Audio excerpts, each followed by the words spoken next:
Good morning, afternoon, or evening. You guys, how's it going? It is Monday. I can't believe we're halfway through June already. What the heck? Where does the time go?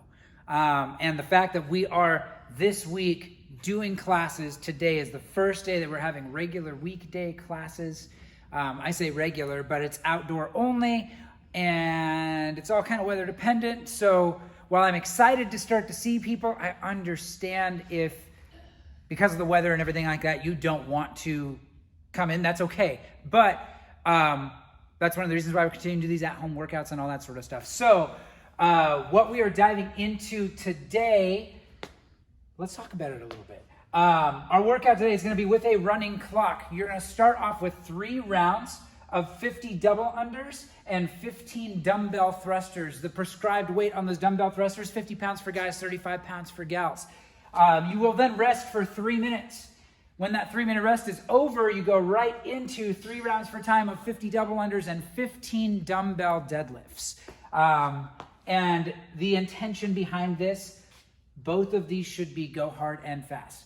Give it everything you've got when it's time to work, knowing that that rest is coming up, and your score on this workout is going to be your total time, including your rest. So the faster you work, obviously, the lower your time will be. So let's talk briefly about some of those standards, and then we'll get to it. Starting with our double unders.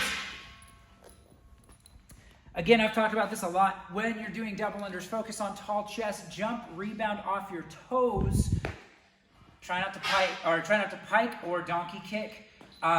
Just because your feet are higher does not mean that you're jumping higher. So what we want to do is keep those elbows in close to the body. Relax those shoulders. That's going to allow that wrist rotation to happen easier than if you were to get all tense and tight and not actually be able to rotate your wrist properly, and then wonder why your rhythm or your timing, your cadence, whatever is off on your double unders. If you don't have dubs today, it is a 2-to-1 ratio, so you will be doing 100 single unders every time you're jumping instead of 50 double unders. If you have dubs, but 50 is a big number for you, pick a number that you know is attainable in not that much time. So let's say I can get 6 to 7 double unders every time I'm going. Cool, I'm going to do 30 dubs instead of 50. That way I might have to reset a couple times every set, but I'm not going to sit there and whip myself over and over and over again trying to accomplish that 50 double unders and what should be, a 5-minute working time frame or less turns into a 10-minute time because I just keep getting frustrated with my rope, and it's not a pretty thing.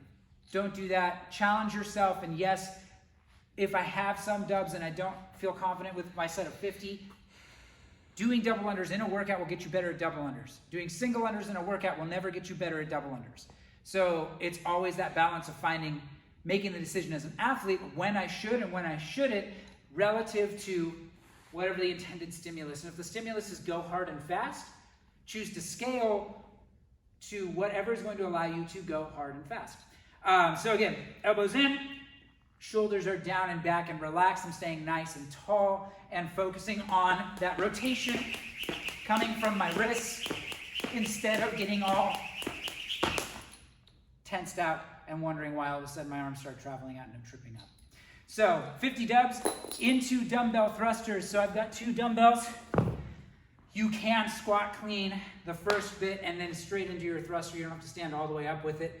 But you're going to go all the way down, hip crease below the top of your knee, stand all the way up and press to full extension. When you've got dumbbells, make sure your arms are straight up and down rather than it's easy to kind of like let those dumbbells travel out or not fully extend and squeeze your elbows, and you only get partial range of motion with a little bit of a closed angle in your arm, and it feels pressed out, but it's not really there. So just down and up with those dumbbell thrusters, making sure you lock out every single time. You then go into your rest. Back to dubs again, which I won't touch again, and then the dumbbell deadlifts. These ones, the only thing that has to touch the ground is one head of the dumbbell. So one head touches the floor. I'm just going to stand all the way up and squeeze my butt. For every single rep, these should be light. They should feel easy relative. Which means you're just back to your double unders faster. So don't underestimate it, but this one should be fun. Again, hard and fast. A little bit of rest in the middle. It's gonna be a good time. I'm looking forward to it myself. Let's get after it.